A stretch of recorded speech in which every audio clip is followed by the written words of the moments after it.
Hey guys, so I'm gonna keep it a little bit low key with back with my fancy little computer, and I wanted to actually go over an interesting thing that I found about depression, or like what's the fastest way to find coupons online. I'm totally reading the wrong thing. Oh my word. What each MBTI type is likely to get depressed. Speaking about depression. Laughter. Anyway, that's hilarious. So, I'm gonna leave a link below so that you can take a look at this. I'm just gonna go over each one like four at a time, and yeah, I just thought this was really interesting. At least for me as an INTP, the INTP section really resonates, and so I was thinking, what do the other people think about theirs, and we'll talk about it. By the way, I have coffee. I bought this just so I can have it in my room to make it smell better. It's kind of working. Anyways, so the first one up is INFJs. Of course, that's like the most complex one, and I'm like, no, I'm scared of this one only because like they're so intricate individuals. And so the title of this section says tragic news. So this is what makes them depressed, or like is subject, or it makes them have that feeling of like the depression. Tragic news stories that show humanity at its worst, which is very interesting. And my brother being an INFJ, I definitely hear about this being a struggle of his. In the INFJ's perfect world, there would be no suffering. Everyone would be kind to one another, and evil would be non-existent. Which actually brings me to a point about evil and how is there such thing as evil and right and wrong? INFJs are the answer to morality. Maybe there is a God. Blah! Just kidding. Or you never know. Anyway, sadly, that this is not the state of the world we live in, and the frequency of jarring news headlines can be a distressing reminder of that. The senseless violence and greed that goes on can be very depressing and serve to dampen INFJ's faith in humanity. Which and it's very interesting that they hold that, because I hear like with some INFJs they'll bring the struggles that other people have in themselves and start fixing the struggles of another person and neglect their own struggles. Um, I think that's actually incredible, but I mean scary at the same time, because I've seen how that falls like hurts the person. And so I guess, yeah, you INFJs, what do you think? Does that resonate with you? Do you feel that way? Do you struggle with that now? What are some ways that you help to combat that? How do you try to keep away from that kind of depression? Because that definitely will send me into depression all the time, because the world really is a crummy place, and we have reminders of that all the time. Especially like with news, they glorify that kind of destruction. And so I can see that being a huge weight for INFJs. So let me know, INFJs out there. So next one is INFP. The fact that everyone they love will be gone one day. This one's my mother's an INFJ or INFP, and she definitely operates under this a lot. INFPs probably think a lot about existential matters and questions, and may sometimes ponder the deep dread that are the day when the people they care about will no longer be with them. It can make them feel utterly lonely and sad, the thought that they could be eternally separated from the people they know. Unless they practice some kind of spiritual or religious faith, they will likely find little consolation than to just embrace the harsh fact for what it is, and maybe channel their sadness through art and poetry. That's really powerful, I think, and just it makes me wonder for like how INFPs might approach every new friendship. Do you guys, if you're an INFP, do you approach every friendship with that kind of fear? Or I don't know if fear is the right word, but like, do you just approach friendships like that? And do you find that altering how you interact and behave with people? Do you set up walls to keep yourself from feeling that way? Yeah, because I definitely like with my mom, and just with the family. She has that a lot, and it can be a little overbearing sometimes, because I personally, as an INTP, don't struggle with that, and so I'll be like, what are you doing? Stop it. And so this really gives me an eye opener of just kind of like, hey, this is something that's in her mind. And when she, says or do certain things that is under this kind of scope or like lens, I can understand that what she's really intending is that she's just saying she really appreciates, me, I would hope my mother appreciates me and whatnot. So INFPs out there, how do you try to combat that? If this is something that resonates, how do you try to combat that feeling when you're meeting new people and new friends, and you find that like those friendships building up? How do you find yourself, I guess, keeping yourself from that kind of depth of despair? INTJs. I never knew INTJs actually got depressed. No. Having their time and hard work go unappreciated or down the tube. My dad is an INTJ, and this is definitely something he struggles with too.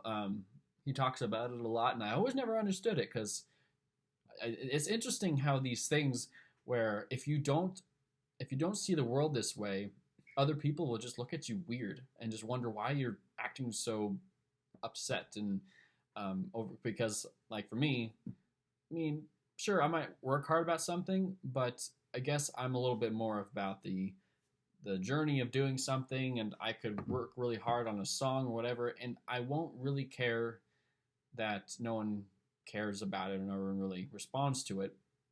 It's kind of my own. I make stuff for me more likely, and if other people enjoy it, then yes, I get happy about it.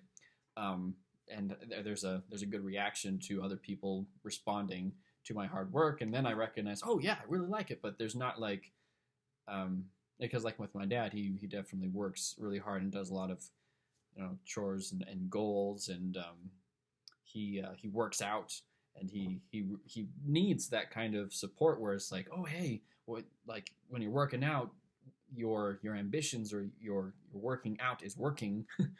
And just giving him that encouragement that his pursuit is not futile, or whatever. So I definitely resonate with this site, or like connected through my father, not for me personally. But anyways, reading the section, INTJs work hard and take their work seriously. They take pride in their accomplishments and abilities, and it is important for them that they receive their just due. When people undervalue their work or somehow sabotage it, it can make the INTJ feel shortchanged, that their efforts has been in vain, and that they may have possibly wasted their time. Wasted time can be devastating to an INTJ because they plan for the future, and everything they do in the present generally has an intended payoff for them down the road. Because definitely INTJs are really good at just setting those goals and plans and making sure everything goes along. I definitely don't have that. I'm like, hey, there's a goal over here, but yeah, and then eventually the goal ends up being over here. But actually, what this also reminds me is that whenever my dad and I hang out, at the end of our hangout, he always says like, yeah, that was a valuable time, or something like that. Like I feel like I didn't waste any time, and I'm like, good. But when reading this, it makes me recognize, oh, this is what's kind of going on in his mind, and so he'll use this lens to communicate. For me as a story writer, this really helps to like figure out how would certain characters communicate and have that internal motivation. All right, last for this video, but not least, yours truly, the INTP. Oops, there we go. So, having a sense that life may very well be meaningless. Yeah, so this is where I've touched on this once in a while in my videos, and kind of like in passing or answering someone's question. Like it may not be like life itself. Like this is a struggle. This is a big struggle because I never like I have in the past had that kind of feeling, but I guess certain decisions have helped me. It's not helped, but I would say reassured me the meaning of life. I would like to say that it was not the search to have meaning is that created a bias for me to believe in something for the sake of having meaning. But I have not struggled with that very often, but it comes in through other ways. Um, like if I find myself in dry places in life, just not a lot of friends or kind of even, goalless, um, just other instances like that where just life feels barren. I can come across a lot more hopeless in the meaninglessness of stuff. Like, what is my purpose? I seem to not really be able to get anywhere, and it's all vanity. Um, and so that definitely comes out in those places. Um, I think, like I would say, like I recognize the meaninglessness of things by themselves, but things have meaning because of something else. Like, for instance, this is a very powerful thing, even in film, like a jacket. A jacket by itself is nothing. Maybe it has a use, a practical use, because it's cold or something, and so you might put it on. But once it's off, you kind of toss it to the side. But what if this is your dad's jacket, and your dad passed away? Well, this jacket not only becomes something warm, but also becomes something extremely valuable. And it no longer is just a jacket. And so I would say this plays the same role in things in life. People by themselves are kind of annoying and loud and obnoxious. And like with the INFJs, there's so much, all this crap in the world, and it mostly happens because of humanity and just being careless, or like, poachers, or like sex slaves, and just the ugliness of humanity. And so, what is the value worth of just like, there's just a dead end with humanity, and just all these other things too, just like the meaningless of ness of material things by themselves. They're just things. They're just vanity. Like, crush it all, like burn it all, because I'm gonna die anyway, and it's all gonna be for naught, and no one's gonna remember me, and no one's gonna really remember what I've done, because eventually, to those who I have maybe been kind to will soon die, and it was just all kind of, and it just becomes this big spiral. But just like with the jacket, I would say that there has been purpose infused, and now I don't see the world, the jacket, as just this empty place. I see the intent and meaning behind it. So I would like hold on to that analogy, because there's something really powerful there, and so people who are quick to judge, I guess, Christian beliefs, there's something valuable there. And I find these, like, I don't want to like try to mold things to like some kind of agenda, but I do find really interesting parallels to how people behave to religious ideals. So anyways, so reading the rest of the INTP thing. INTPs are often associated with nihilism, or nihilism, I never know how to pronounce it, since they tend to see the contradictions and holes in almost everything. They can lead This can lead INTPs to have a distrust of many things, and possibly an overly cynical and skeptical attitude towards life in general. INTPs try to make the most of their lives doing what seems meaningful to them, and spend their time in an attempt, however futile. I missed something. INTPs try to make the most of their time, most of their lives, doing what seems meaningful to them, and spend their time in an attempt, however futile, trying to make some sense of it all. There we go. There was something here. The distrust. No. Oh, nihilism. Because, like, if I didn't have a set of moral values and seeing the meaning of things, I definitely would pursue all sorts of stuff. I mean, like, because in the end, why not? And I've touched on that somewhere in one of my videos. But I guess at the same time, INTPs are too lazy to actually do it anyway, or do whatever they would want to do. Let's see, distrust and that's what I was thinking. INTPs try to make the most of their lives doing what seems meaningful to them. That's why it's so difficult for INTPs to to be motivated to do someone else's project, job, vision, if there's no real moral or no if there's no meaning for them in some greater sense in how they pursue their own life and how they view the world, it will be nearly futile to try to get an INTP to appreciate or do something. Yeah, because like even in my job right now, like my boss is always trying to get me to be very passionate about something, but I'm just not, or about the work that we're doing, and it's just like I'm sorry, that passion isn't gonna come. I don't naturally come to this certain kind of passion. I do have to find the value in it in some way. Like I do video, and so video as I squeak. So there's an excitement for doing video and stuff, but there's a lot of other elements in the dynamic that just makes it very difficult to be have that kind of freedom.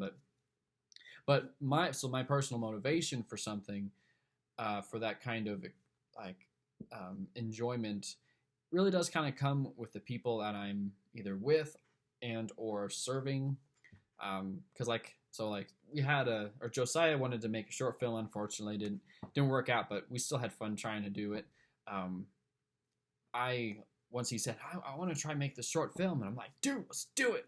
And so I stay up, real late with him, and we're trying to film some stuff, and I was just in the middle of like film school, so I was giving him pointers, maybe a little harshly, and then a little bit later that night I realized like, oh, that was kind of harsh, saying like, no, you're not supposed to do it this way, but whatever. And the same thing, it was all in good intentions, but someone else that I don't really know, or even at the film school, they're like, hey, I'm gonna make a short film. I'm like, boink, disappear, and make sure that they don't even see me, don't even like consider me, don't even ask. And so it's just very different depending on who asks me. And there was like some people at the film school that I shot a short film for, and he was somebody I very much value and appreciate, and so I was willing to go drive an hour and a half to his house, and just put in the blood work for him, because I very much valued, like, the meaning of it is our friendship, him and I, rather than what we were shooting.